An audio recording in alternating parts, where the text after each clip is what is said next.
대한민국의 조용기 목사님을 소개합니다. 저는 오늘 여러분과 함께 야훼의 주신 기업이란 제목으로 말씀을 나누겠습니다. 우리는 기업이라 하면 크고 작은 사업을 하는 회사로 생각을 합니다. 사업가는 기업을 통하여 부와 성공과 행복을 창출해냅니다. 그래서 일반인들은 기업과는 나는 아무 관계가 없는 것으로 생각하고 있습니다. 그러나 하나님께서는 그렇게 생각하지 않습니다. 우리가 결혼하고 자식을 낳으면 바로 그 자식이 하나님께서 주신 기업이라고 성경에 말씀하고 있습니다. 모든 기업은 인간이 만든 것이고 그 인간을 기르는 기업, 즉 자식을 양육하는 하나님이 주신 최고의 기업이 우리 각자에게 주어져 있습니다. 이 기업을 잘하면 그것이 하나님의 상급이 된다는 것입니다. 자식을 잘 길러 놓으면 우리 일생의 가장 큰 상급이 되는 것입니다. 그러나 우리들은 삶의 최고의 기업인 자식 양육을 등한히 하고 세상적인 기업에만 몰두하여 자식을 내동댕이 쳐놓을 때가 많습니다. 그 결과 자식 기업에 실패하고 만년에 자식이 재앙이 되어서 돌아올 때가 허다합니다. 오늘 우리는 어린이 주일을 맞이하여 하나님께서 주신 자식 기업을 어떻게 경영하고 있는가를 깊이 생각해 보아야 할 것입니다. 첫째로, 하나님께서 우리에게 자식을 주었으면 우리는 자식을 길러야 되겠는데 어떠한 마음으로 길러야 되겠습니까? 자식을 농심으로 길러야 되는 것입니다. 요한복음 15장 1절에도 내가 처음 포도나무요 내 아버지는 농부라고 했는데 우리는 다 자식 기르는 농부들입니다. 여러분, 농부가 어떻게 농사 짓습니까? 봄에 논밭을 갈고 씨를 뿌립니다. 봄에 게으르게 늦잠 자고 늦게 일어나고 그렇게 해서 농사 못 지어요. 아침 일찍 해 뜨기 전에 일어나서 논밭 갈고 씨를 뿌리고 물 떼고 주기를 따라 비료를 주고 또 잡초를 제거하고 김을 메고 병충해를 제거해 주고 지극한 정성과 관심과 사랑과 돌봄을 통해서 수확을 합니다. 제가 자랄 때 보니까 우리 이웃에 사는 신실한 분이 계셨는데 항상 가난해요. 너무나 적빈합니다. 제가 어릴 때도 왜 저렇게 적빈한가 보니까 농사 지을 때 마지 못해서 일어나서 논밭 갈아서 모심기 해놓고 밭 갈아서 씨 뿌려놓고 난 다음 그 다음에는 내동댕이 쳐놓은 것입니다. 항상 술이 그만 지금 취해서 갈짓자 걸음을 걸으면서 집에 들어오고 부인하고 싸우고 그리고 논밭을 돌보지 않으니까 논엔 벼만 있는 것이 아니라 피가 가득이 올라옵니다. 그리고 밭에는 그냥 풀이 무성합니다. 그 집 소는 항상 소말뚝에 묶어놓고 그를 끌러서 물도 먹이고 풀도 먹여야 되는데 그렇지 않기 때문에 소가 뼈만 남았습니다. 그러다 보니까 추수할 때 되면 추수할 게 있어야죠. 논에 가도 피만 무성하지 곡식은 다 녹아버렸습니다. 콩이 있습니까? 조가 있습니까? 수수가 있습니까? 거둘 게 있습니까? 그래서 항상 적빈하게 사는 것을 보았습니다. 농심이란 그러한 것을 가지고는 절대로 안 되는 것입니다. 논밭 갈고 씨 뿌리고 물 떼고 비료 주고 김 메고 병충해 방지하는 지극한 정심과 관심과 노력의 결과로 열매를 맺어 추수하게 되는 것입니다. 자식 농사도 그와 같습니다. 자식을 낳아 들풀처럼 그냥 던져놓으면 이럭저럭 자랄 것이라고 생각하는 것은 위험천만한 일입니다. 지극한 정성과 관심과 사랑과 돌봄이 있어야 자식도 자라지요. 야고보서 5장 7절에 보라 농부가 땅에서 나는 귀한 열매를 바라고 길이 참아 이른 비와 늦은 비를 기다린다고 했는데 자식을 낳아서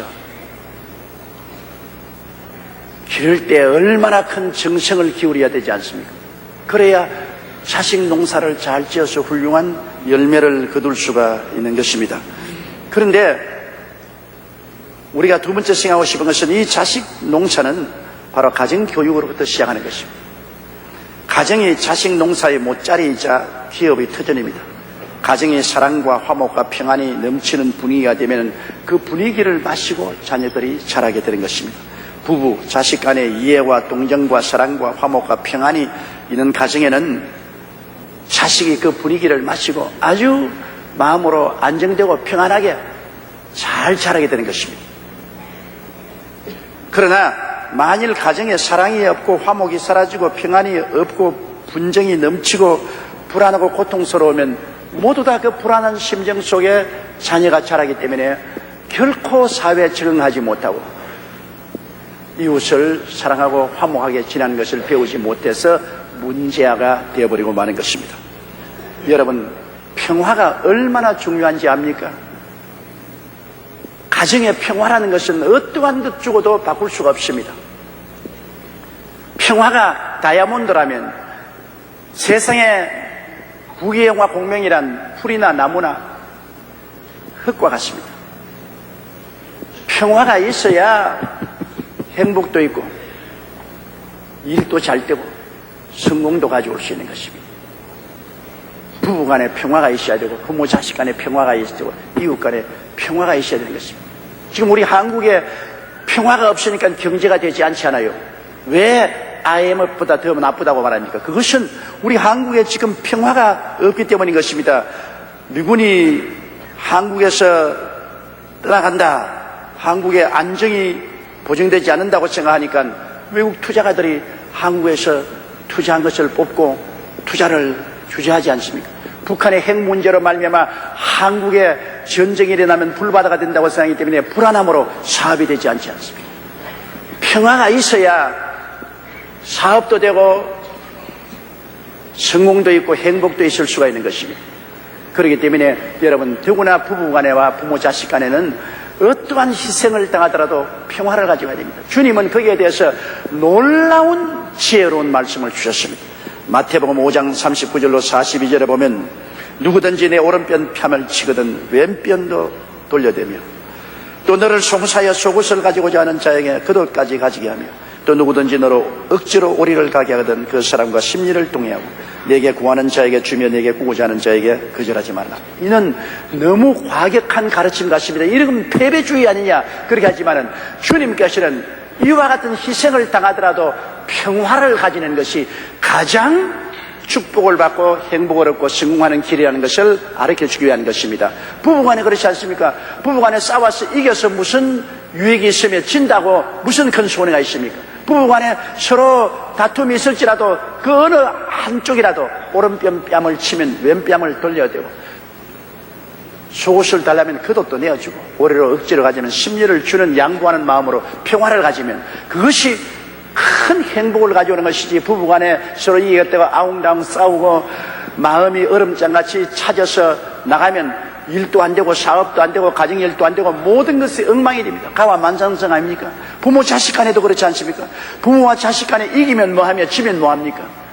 부모 자식 간에 화해하지 않으면 모든 것이 어그러지지 않습니까? 그러므로 부모 자식 간에도 서로서로 이해와 동정과 사랑과 화목과 평화를 가지고 계시는 희생적으로 양보해야 됩니다.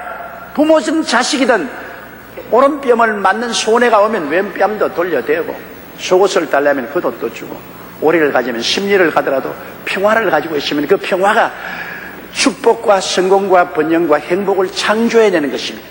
그렇기 때문에 여러분, 가정에 평화가 있어야 되는 것입니다. 그래야 자녀들이 그 가정에서 안심하고 자라고 성공하고 능력 있는 생활을 해나갈 수가 있는 것입니다.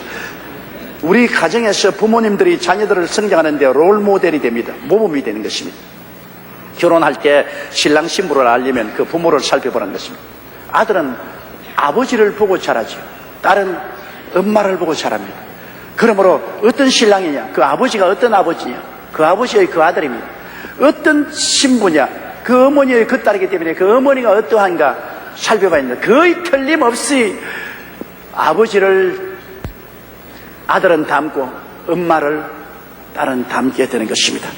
어린이의 인격은 1살에서 6살 사이에 토대가 완성된다고 합니다. 미국의 아동교육 전문가인 폴 디 마이어는 인간의 인격의 85%가 1살에서 6살 동안에 완성된다는 것입니다. 여러분, 1살에서 6살까지 어린아이가 어디 있습니까? 부모 설화에 있습니다. 그래서 부모 설화에서 부모의 하는 식으로 생각하고 말도 배우고 행동도 하는 것입니다. 그 인격의 85%가 1살에서 6살에 완성되는 것이므로 집의 가정교육이 얼마나 중대하다는 것을 여기에 잘 보여주고 있는 것입니다. 그들의 성장 모델은 바로 부모인 것입니다. 우리 한국말에 3살 버릇이 80까지 간다는 말이 있지 않습니까? 나는 어떤 기사를 읽어봤는데 사형수가 어머니를 꼭 만나보고 싶다 그래서 어머니가 가니까 사형수가 창살 밖으로 손을 내밀면서 엄마 손 좀 만져보자. 어머니가 눈물을 흘리고 자식이 이제 사형받을 테니까. 그래서 엄마 손을 만지고 싶은 줄 알고 손을 주니까 손으로 창살을 끌어당기려면 이빨로서 엄마 손을 칵 깨물었습니다. 엄마가 기절할 듯이 호함을 쳤습니다. 손에는 피가 질질 흐릅니다. 네가 왜 나에게 이렇게 하느냐? 엄마, 내가 어릴 때 이웃에 가서 도둑질 해올 때 엄마가 나를 얼마나 칭찬해 주었느냐. 너 안 들키고 용하게 도둑질 해왔구나. 너 참 잘했다.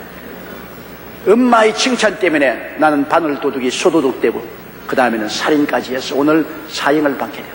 내가 사형받는 것은 엄마가 내가 어릴 때 이웃에 가서 물건을 훔치고 때 나를 심히 꾸짖고 채찍을 때렸더라면 내가 변화되었을 것인데 오늘 내가 죽는 것은 엄마 때문에 죽는다. 그렇게 말했다는 것을 읽어본 적이 있습니다. 잠언서 22장 6절에 마땅히 행할 길을 아이에게 가르치라. 그리하면 늙어도 그것을 떠나지 아니하리라. 여러분, 어릴 때 배운 것 나이 늙어서 떠나지 않아요. 나는 6.25 사변 때 저희 청소년기를 보냈었습니다. 6.25 사념 때 우리 한국은 진짜로 엉망진창이었습니다. 부산에는 온 한국의 피라미드에 와서 아예 발디딜 틈이 없었습니다. 그리고 내일의 소망이었기 때문에 사람들은 모두 다 될 대로 되라는 것입니다. 그럴 때 학교 공부라는 것은 될 수가 있습니까? 학교가 없으니까 산에다가 천막 쳐놓고 간이 걸상들, 책상들 만들어 놓고 공부를 했습니다. 그러므로 애들은 학교에 공부만 마치면 전부 모여서 담배를 피우고 아예 학교 올 때 술병을 들고 와가지고 술 마시고 수업 시간에 술이 취해서 횡설수설한 놈들도 있었습니다. 그러고 난 다음 학교 공부를 마치면 큰 애들은 전부 다 손과 손을 잡고서 창녀촌으로 갔습니다. 그러니 그런 분위기 속에서 제가 자랐으니까 뭐 말로 다 할 수 없죠. 그래도 그 분위기 속에서 제가 한 번도 담배를 입에 대본 적이 없고 술을 입에 댄 적이 없어요. 친구들이 나를 끌고 창녀촌으로 끌고 가도 창녀촌 입구에서 제가 도망을 쳤습니다. 그럼 내가 신령하고 훌륭했으니 그때는 예수도 안 믿었어요. 왜 그러냐? 우리 아버님이 저희 롤 모델이 된 것입니다. 나는 자라면서 아버님을 볼 때 한 번도 우리 앞에 담배 피우는 것을 못 봤어요. 그리고 아버님이 술 마시고 술 주정하는 것은 전혀 보지를 못했습니다. 그리고 우리 아버님께서 그랑 방탕하는 거 못 보았기 때문에 인생이란 그렇게 사는 것이 정상적인 줄 알고 자랐기 때문에 아버님이 술, 담배 안 하시고 방탕을 안 했는데 어떻게 우리가 그것을 할 수 있냐. 이것이 머릿속에 꽉 들어 박혔기 때문에 그 어려운 사회 혼란 시기에도 저는 거기에 빠지지 않고 자랄 수가 있었습니다. 그 부모의 롤 모델이란 얼마나 놀랍습니까? 지금도 제가 이 나이가 되어서 늘 우리 아버님을 생각하면 아버지는 술, 담배 안 하시고 착하고 훌륭하게 살아서 우리에게 좋은 롤 모델이 되어 주셨다고 늘 마음에 생각하고 고맙게 생각하는 것입니다. 여러분, 오늘날 사회적인 무리를 일으키는 청소년들은 대개 결손 가정이나 불안한 가정의 산물인 것입니다. 미국의 하버드 대학에서 청소년 범죄자의 가정 배경 조사 연구한 것을 보니까 10명 중 6명은 아버지가 알코올 중독자였습니다. 아버지가 술을 취하고 알코올 중독자가 되어서 사니까 그 자손들은 10명 중에 6명이 모두 다 범죄자가 되었습니다. 또한 10명 중 6명의 부모가 자주 싸우는 가정의 애들은 범죄자가 되었습니다. 밤낮 집에 오면 아버지 어머니가 치고받고 싸우는데 불안해서 견딜 수 없으니까 그 심리적으로 파괴되어서 범죄자가 되었습니다. 또 청소년 4명 중 3명이 제약 없이 마음대로 돌아다니도록 허락해온 가정에서 자랐습니다. 부모가 징계를 하지 않아요. 잘하든 못하든 그대로 덜불처럼 내버려 놓았습니다. 이런 애들이 4명 중 3명이 범죄자가 되었습니다. 10가정 중 7가정의 건전한 오락기구가 없었기 때문에 집에 와도 애들이 집에 붙어 있을 수가 없었다. 부모들이 애들이 집에서 오락기구를 가지고 집에 붙어 있을 줄 해주지 못하기 때문에 밖으로 돌아다니다가 나쁜 친구를 만나서 범죄가 되었다. 또 10명 중 8명은 부모가 자녀의 친구에 대해서 무관심했다. 부모에게 물어봤어요. 당신의 아들이 같이 지내는 친구들의 이름이 몇 사람의 이름을 압니까? 몰라요. 딸들이 누구하고 친구가 되어 있는지 압니까? 몰라요. 친구 이름을 몰라요. 그러니까 부모들이 자식이 어떤 친구를 사귀고 돌아다닌다는 것에 전혀 무관심했기 때문에 나쁜 친구하고 사귀어서 결국엔 범죄 속으로 들어가고 말았다는 것입니다. 그리고 대다수 소년 범죄자들은 결손 가정에서 나왔다. 이혼을 해서 아버지 밑에서 자라든지 엄마 밑에서 자라든지 결손 가정에서 자란 애들이 범죄자가 됐다. 그리고 청소년 범죄자들의 80%는 신앙 교육이 없었다고 말합니다. 어릴 때 신앙 교육을 받았으면 범죄자가 되지 않을 것인데 신앙 교육이 전혀 없는 가정의 자녀들이 범죄자가 되었다고 말한 것입니다. 그렇기 때문에 여러분, 우리가 청소년 교육에 얼마나 신경을 써야 될 것을 이 결과를 보면 알 수가 있는 것입니다.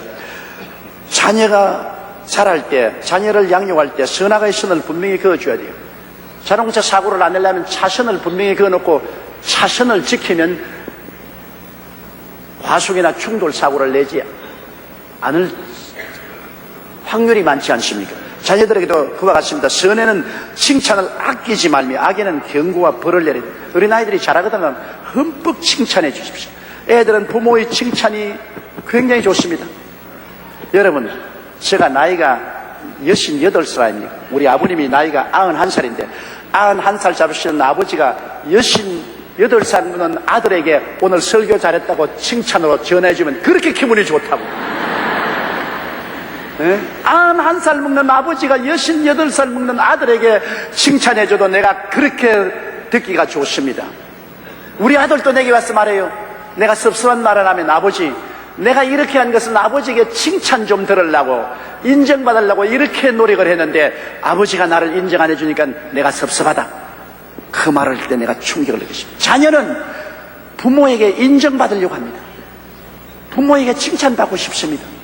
그러므로 자녀가 잘하거든 흠뻑 칭찬을 해주라는 것입니다. 그러나 잘못한 데 대해서는 경고와 벌을 내리는 것입니다.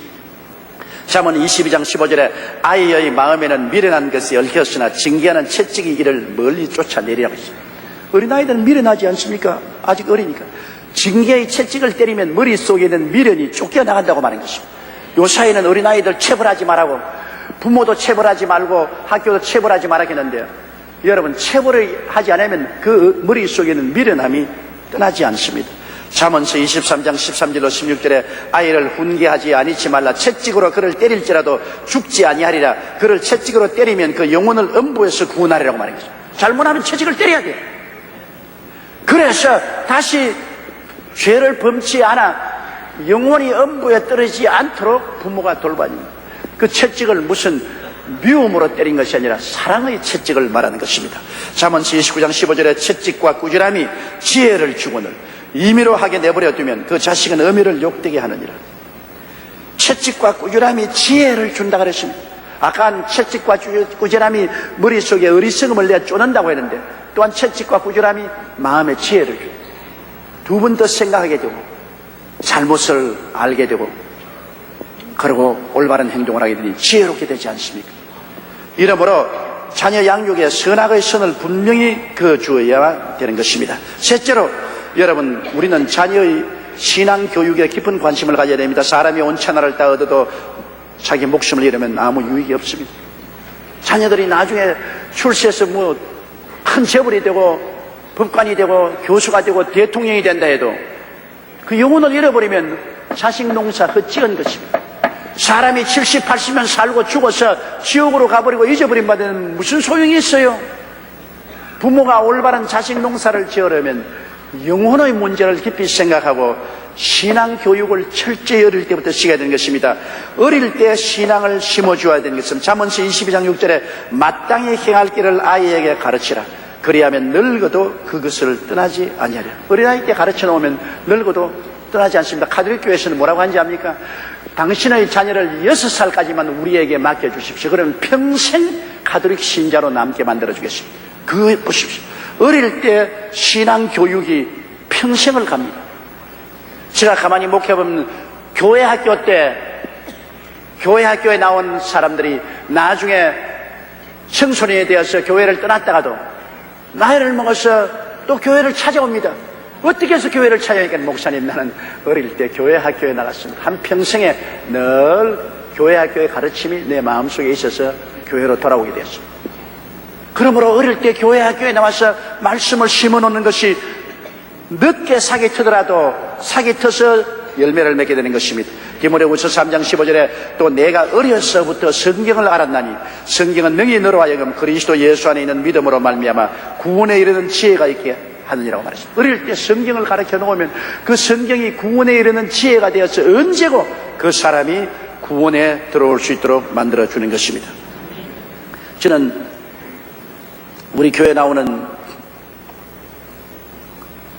구역장 중에서 한 분인데 남편 없이 홀로 애들을 길렀습니다. 그렇기 때문에 아침에 일찍 직장에 나가서 저녁 늦게까지 일하고 돌아오니까 집에 애들이 그냥 있었는데 뭐 애들 돌볼 리가 없죠. 그런데도 애들이 너무나 착하게 자랐더라고요. 제가 신방했을 때 애들이 다 고등학교에 다닐 때인데 지금은 그 애들이 다 시집가고 장가갔습니다. 너무나 착하게 자랐어요. 인사성이 있고 공부 열심히 하고 윤리와 도덕적으로 비뚤어지지 않냐고 자랐습니다.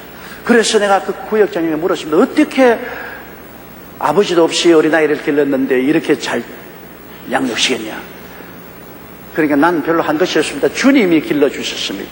그 애들 방에 가보니까 침상에 엄마가 십계명을 큼지하게 적어서 착 걸어놓았어요. 그리고 엄마 명령은 잠자러 들어가기 전에 소리내어 십계명을 크게 읽어라. 그리고 아침에 일어나거든 제일 먼저 침대에서 내려오자마자 이 십계명을 크게 소리내어 읽어라. 그리고 기도하고 시작하라. 그것밖에 교육이 없었습니다. 그러나 걔들은 늘 십계명을 크게 읽고 잠자리에 들어가고 십계명을 읽고 잠에서 깨내기 때문에 마음속에 도덕과 윤리의 차선이 쫙 펴져 있어요. 뭘 하면 좋고 뭘 하면 안 된다.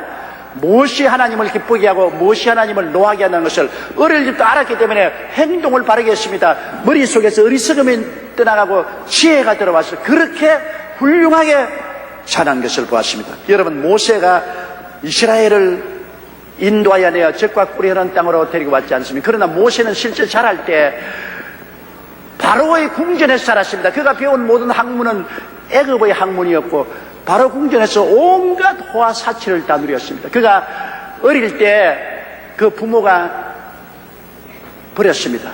왜냐하면 애굽에 있는 이스라엘 백성들은 아들을 낳으면 모두 다 애굽 사람들이 죽이라 그랬어요.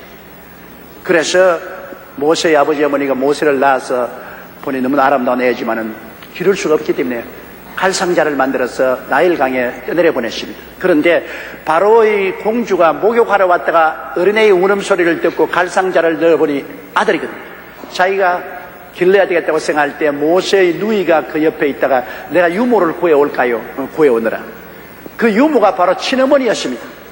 그래서 친어머니가 유모가 되어서 젖꼭지를 물고 있는 모세를 6살 이상까지 길렀어요.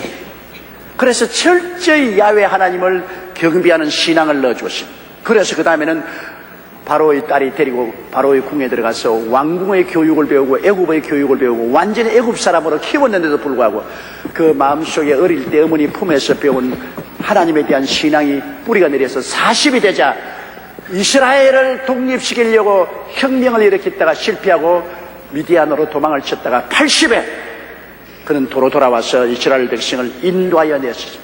어릴 때 어머니 품에서 들은 그 신앙이 아무리 애굽의 학문을 다 배우고 애굽 사람으로 만들어 놓아도 그 길을 떠나지를 아니했던 것입니다. 여러분, 디모데는 바울의 영적인 아들이었습니다.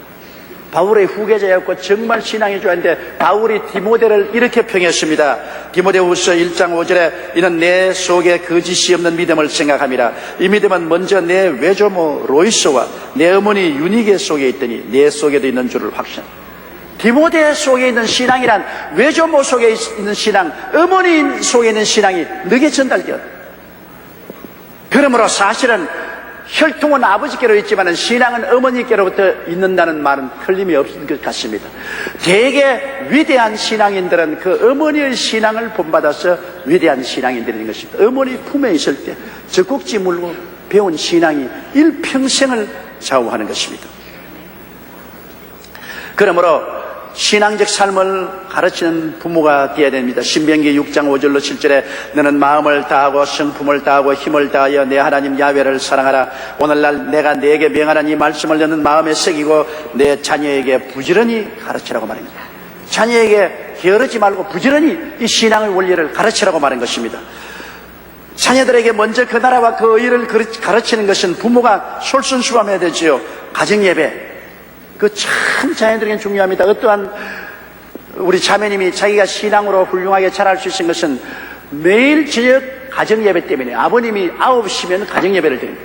반드시 9시는 집에 들어와야 돼요. 만일 9시 가정예배 안 들어오면 불호령이 떨어집니다. 그래서 원턴 안턴 사춘기 동안에 9시면 집에 들어와서 아버지 명령에 따라서 가정예배를 본 그것이 신앙의 기초가 되어서 세상으로 흘러가지 않고 자랐다는 말을 들었습니다. 성수주의라는 것, 부모의 손을 잡고 교회에 와서 주일날 예배 보고 그 다음 집에 돌아간다. 교회 와서 떠들고 별로 배운 거 없는 것 같아도, 그러나 부모의 손을 잡고 교회 왔다 갔다 하는 것이 그 영혼 속에 깊은 인상을 남겨놓는 것입니다. 나는 우리 교회 장로님 한 분은 참 하나님께 굉장히 큰 헌금을 합니다. 하나님께 많은 헌금을 드리는 것은 참 힘듭니다. 여러분, 10,000원에 1,000원 헌금 드리는 건 쉽지만은 100만원에 10만원 뛰는 것은 힘이 들고 나중에 돈을 벌어서 10억에 1억을 뗄 때는 굉장히 힘이 듭니다. 그런데 우리 교회 장로님은 하나님 앞에 매년마다 1억씩 헌금을 가져와서 11조를 드릴 때 꼭 자녀들을 데리고 와요. 그래서 내 생각에 왜 부모가 11조 드려서 내게 기도받으러 올 때 왜 자녀를 데리고 왔는데 나중에 이런 말을 해요. 목사님, 나는 우리 자식들에게 우리가 성공하고 잘 사는 것은 하나님께 11조를 드리기 때문에 하나님이 복을 주어서 잘 산다는 것을 실제로 눈으로 보게 하기 위해서 구차스럽지만은 목사님께 애들을 데리고 옵니다. 그래서 우리 아버지 어머니는 이 큰 금액이라도 스스럼치 않고 하나님께 11조를 드리더라. 이것을 마음속에 깊이 새겨주어서 자기들도 장차 나가서 하나님께 11조를 드림으로 우리처럼 복받게 하기 위해서 교훈적으로 그렇게 합니다. 그 말을 제가 듣고 감동을 했습니다. 윌리엄 콜게이트라면 여러분 잘 알지 않습니까? 세계적인 치약 비누 회사를 운영하고 콜게이트 대학을 설립해서 크게 사회에 기여한 분인데요. 이 콜게이트가 18세 되는 때 성년식을 마친 후에 마을에서 가장 연로한 노인에게 가서 인생 자문을 구하자. 그가 하는 말이 내가 가장 잘할 수 있는 일이 무엇이냐고 물었습니다. 비누와 양초를 만드는 일이 자신 있습니다. 노인은 청년의 손을 잡고 내가 좋아하는 바로 그 일을 하거라. 단 한 가지 조건은 예수님을 내 동업자로 모시라. 예수님을 동업자로 모시는 유일한 길은 11조를 드리는 길이다. 11조로서 예수님과 동업을 하면 어느 날 미국에서 유명한 사업가가 나왔던 소문이 날 것이다. 그 사람이 바로 너일 것이다. 그래서 콜게이트는 그 길로 나가서 꼭 주님께 11조를 드리고 열심히 주님을 섬기면서 이런 결과에 그는 콜게이트 치약 비누 회사를 크게 성공시켰고 콜게이트 대학까지 설립했던 것입니다. 그러므로 여러분이 자녀들에게 남길 수 있는 가장 위대한 유산은 바로 신명기 28장 1절로 6절입니다. 내가 내 하나님 야훼를 말씀을 삼가 듣고 내가 오늘날 내게 명하는 그 모든 명령을 지켜 행하면 내 하나님 야훼께서 너를 세계 모든 민족 위에 뛰어나게 하실 것이라. 내가 내 하나님 야훼의 말씀을 순종하면 이 모든 복이 내게 임하며 내게 미치리니 성읍에서도 복을 받고 들에서도 복을 받을 것이며 내 몸의 소생과 내 토지의 소산과 내 짐승의 새끼와 내 우양의 새끼가 복을 받을 것이며 내 광조리와 떡반죽 그릇이 복을 받을 것이며 내가 들어와도 복을 받고 나가도 복을 받을 것이니라. 이보다 더 위대한 유산이 어디 있습니까? 인류 대학의 졸업장, 많은 물질적인 재산 남겨주는 것보다도 야훼 하나님을 삼가 듣고 명하는 그 모든 명령을 지켜 행해서 하나님이 높여주시는 이 축복의 유산을 남겨주는 것이 부모가 자식에게 줄 수 있는 가장 위대한 유산이 되는 것입니다. 소크라테스는 말하기를 사람들이여 재물을 모으는 일에만 몰두하지 말고 그것을 물려받을 어린이들에게 좀 더 많은 사랑과 정성을 쏟아라. 이것이 내 일생에 얻은 가장 귀한 교훈이라고 말했습니다. 미래학자인 엘빈 토플러는 21세기는 도덕성을 지닌 민족이 번영할 수 있다고 말했습니다. 지혜 있는 민족이 아닙니다. 도덕성이 있는 민족이 행한다. 21세기는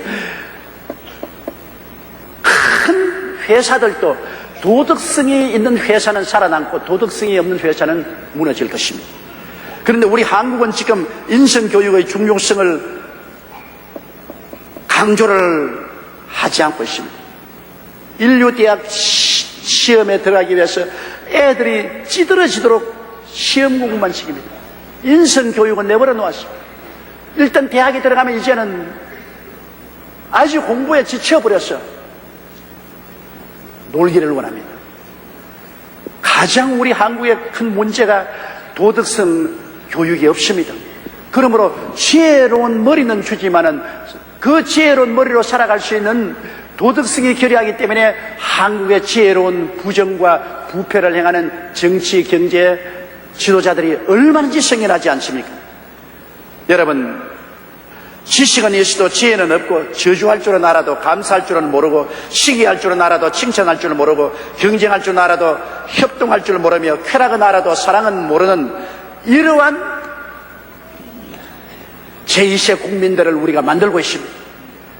어릴 때부터 인성교육, 윤리와 도덕과 신앙의 교육이 정말로 필요한데 이 문제를 등한히 하고 난 다음 나중에 비통하게 되는 것입니다. 1889년에 두 아이가 태어났습니다. 한 사람은 오스트리아에서 태어나고 한 사람은 미국 달라스 텍사스에서 태어났습니다.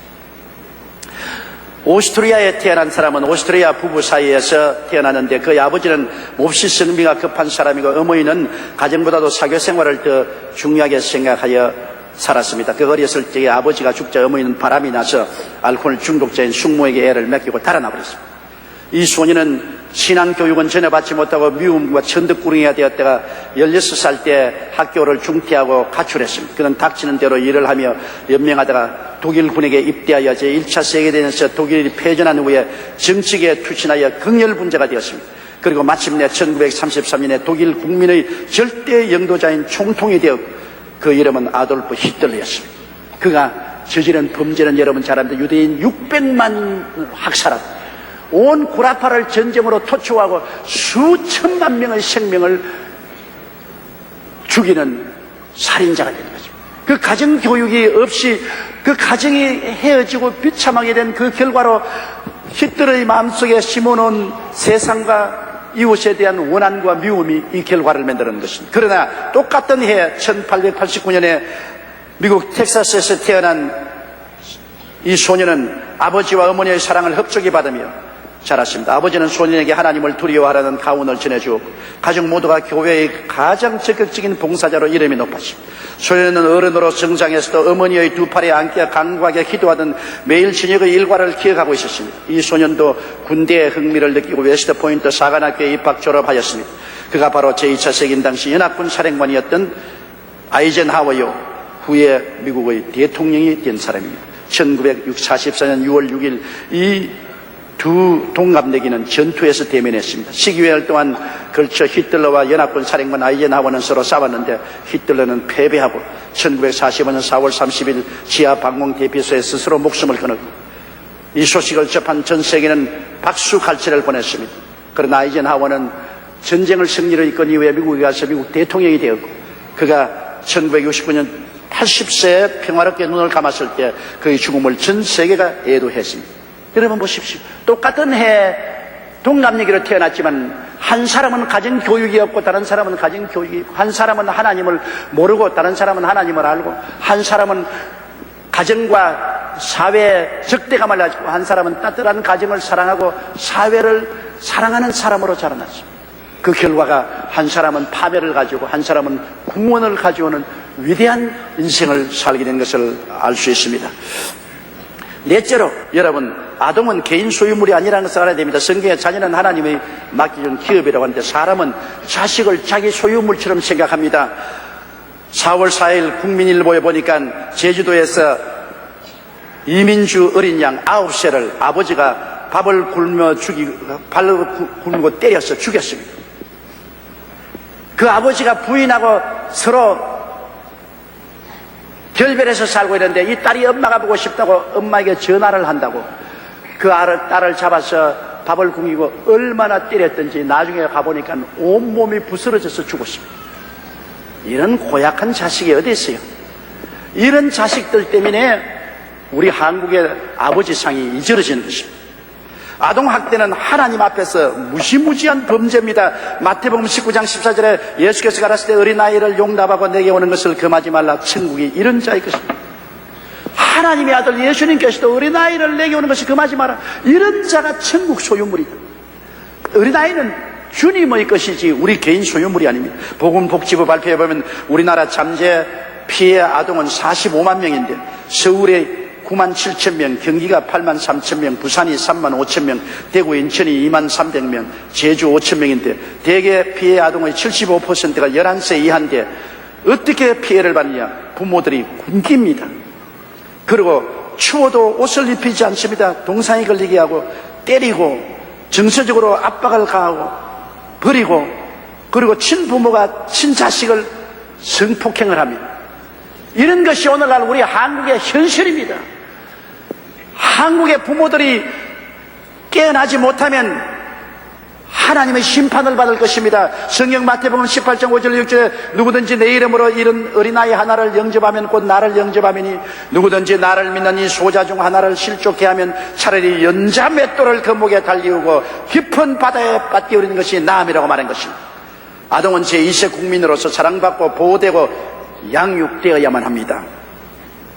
요한일서 3장 1절에 보라 아버지께서 어떠한 사랑을 우리에게 주사 하나님의 자녀라 일컬음을 얻게 하였는고. 오늘날 어린아이들이 부모의 관심을 갖기를 얼마나 원하는지 압니까? 요 사이는 아버지가 바쁘고 엄마도 바쁘고 어린아이들을 그냥 학교에 맡기고 학원에나 맡겨놓고 잘 돌봐주지 않은 상황이 일어나고 있습니다. 어느 날 선생님이 어느 초등학교에서 1학년 수업 시간에 질문을 했습니다. 여러분이 가정에 필요한 물건이 된다면 무엇이 되고 싶습니까? 첫째 아이가 손을 들고 나는 냉장고가 되고 싶습니다. 왜 냉장고냐? 어머니가 가장 아침 저녁으로 많이 열어보는 것이 냉장고니까 내가 냉장고가 되면 엄마하고 가장 같이 많이 지낼 수 있지 않습니까? 그러니까 둘째 애가 또 손을 들고 너는 뭐가 되겠냐? 텔레비전이 되고 싶습니다. 왜냐? 아버지 어머니가 시간만 있으면 텔레비만 쳐다보고 있습니다. 저녁에 텔레비 시간이 끝날 때까지 텔레비 음성을 듣고 쳐다보고 있으니 내가 텔레비가 되면 우리 아버지 어머니가 나를 늘 관심을 가지고 나를 쳐다보고 내 음성에 귀를 기울일 것이 아니겠습니까? 이거 그냥 웃고 지나갈 일이 아닌 것입니다. 초등학교 1학년이 가정에 무슨 가전제품이 되겠냐 그러니까 하나는 냉장고가 되겠다, 하나는 텔레비가 되겠다 합니다. 나는 옛날에 우리 애들을 데리고 금식기도원에서 금식을 하고 애들이 밥 달라고 울면서 하는 말이 너는 죽으면 밥 될래, 죽으면 밥 될래.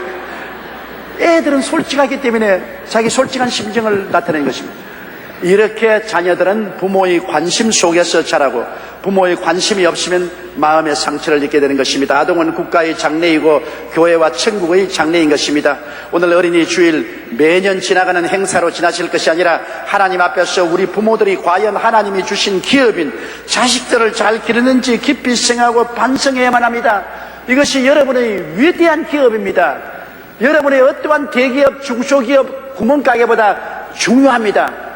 이 기업을 잘 기르면 상급이 되어 돌아오고 이 기업을 잘못하면 재앙이 되고 파산이 되어서 여러분의 후반기 인생을 가장 비참하고 슬프게 만들어버리고 말 것입니다. 자식은 야훼에 주신 기업이요 태의 열매는 그의 상급이로다. 젊은 자의 자식은 장사의 수중의 화살 같으니 이것이 그 전통에 가득한 자는 복되도다. 자식이 다 잘 떼어가지고 성공되어서 부모의 뒤에 탁 서 있으면 이 사람은 성문에서 원수와 말할 때도 조금도 두려움이 없다는 것입니다. 우리의 자녀들이 장차 우리 개인 가정뿐 아니라 사회와 국가의 기초가 되고 그들이 성문이 되고 우리의 미래가 나쁠 것이냐 좋을 것이냐는 오늘 우리가 자식 농사를 얼마나 잘 짓느냐, 자식 기업을 얼마나 잘하느냐에 달려있다는 것을 명심하시기 바랍니다. 다 같이 고개 숙여 기도드리겠습니다. 사랑이 많으시고 거룩하신 아버지 하나님, 우리도 한때는 부모의 윤약한 자식들이었고 부모들의 양육을 받아서 오늘날 우리가 자라게 되었습니다. 오늘날 우리가 자란 모든 것은 부모들의 눈물과 땀과 열심을 통해서 우리가 오늘날의 삶을 얻게 된 것을 감사하게 생각합니다. 혹은 부모가 잘 길러주셨고 혹은 못 길러주셨고, 그러나 무엇보다도 예수 믿고 하나님이 우리를 길러주신 것을 감사합니다. 하나님은 예수님을 보내셔서 몸을 찢고 피를 흘리기까지 우리를 사랑하시고 그 살을 먹이시고 피를 마시우시고 성령을 주시고 말씀을 주셔서 우리를 지극한 사랑과 정성으로 길러서 천국까지 데려다 줌을 감사드리옵니다. 하나님 아버지여, 이미 우리는 자식 농사 다 짓고 끝난 사람도 있지만은 대다수의 우리들은 지금 자식 농사를 짓고 있습니다. 오늘 다시 한번 내가 자식 농사를 잘 짓는지 못 짓는지, 자식이란 기업을 잘 격려한지 못한지 깊이 생각해보고 아버지 돌이키게 도와주옵소서. 예수님 이름으로 기도드리옵나이다. 아멘. 할렐루야. 아멘. 목사님 감사합니다. 구독과 좋아요는 제작하는 데 힘이 됩니다. 감사합니다.